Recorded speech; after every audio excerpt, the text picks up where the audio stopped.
when I was asked to write that piece for Esquire magazine, it was like cathartic in a way, because it was like something that happened when I was a child, and it was something that was so meaningful to me, and it made me emotional writing it, just because I think it's now more than ever, stories like that need to be shared. And for some of you that haven't read the Esquire magazine, I encourage you to read it, but also I can give you the synopsis of it really quickly. It's basically when I was little and I went to see my grandmother in Mexico City. I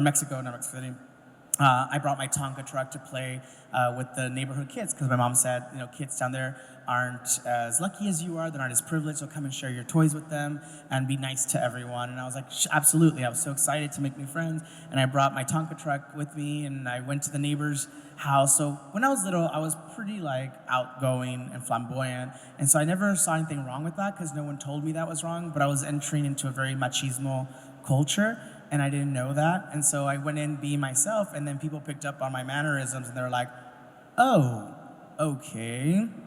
As, people who are small-minded might do, and being a child who didn't know any better, I was just being myself, and went to the neighbors and wanted to play with them with my truck. And I was like, brought my truck. And they were like, oh, my brother says we can't play with you. And I was like, why not? And they said, because they say you're a mariposa.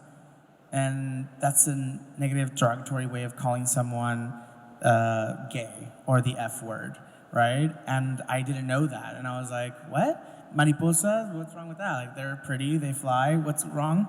I didn't know it was a negative thing until they were like, we can't play with you because you are that. And I didn't know why I felt this way, and my feeling in my gut and my stomach and my heart, I was like, why do I feel this way? Why do I feel like it's something bad? I didn't know what it was. And they started chanting it over and over, mariposa, mariposa. And I just started getting teary-eyed, but I wouldn't give them the benefit of the doubt of breaking me down. So I grabbed my truck and I said, well, okay, I'm not gonna play with you, that's fine, I'll walk away. And they started chanting it louder and louder, and as I walked away with this truck, I felt something fly by my ear, and I looked up, and there was just rocks flying towards me, and one of them hit me on my eyebrow right here. So if you look at my eyebrow, I have a scar right there, and it scarred me, and I was bleeding, gushing blood. I fell on the floor, collected my truck.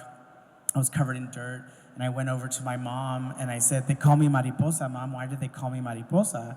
And she said, who called you that? And I said, the boys did. Why did they call me that? And then she said, who cares what they call you? Mariposas son bellas. They're beautiful, and they get to fly all over the world. And so I knew that she was covering up for something, making me feel good about what they had done, but I knew it was bad. So mariposa has always been this word that stuck with me. And then just recently, I hosted the GLAAD Awards in America, and I worked with Christian Siriano on an outfit, and it was covered in butterflies. Thank you. It was covered in butterflies. So to those boys in Mexico who call me mariposa, you bet your butt I'm a mariposa.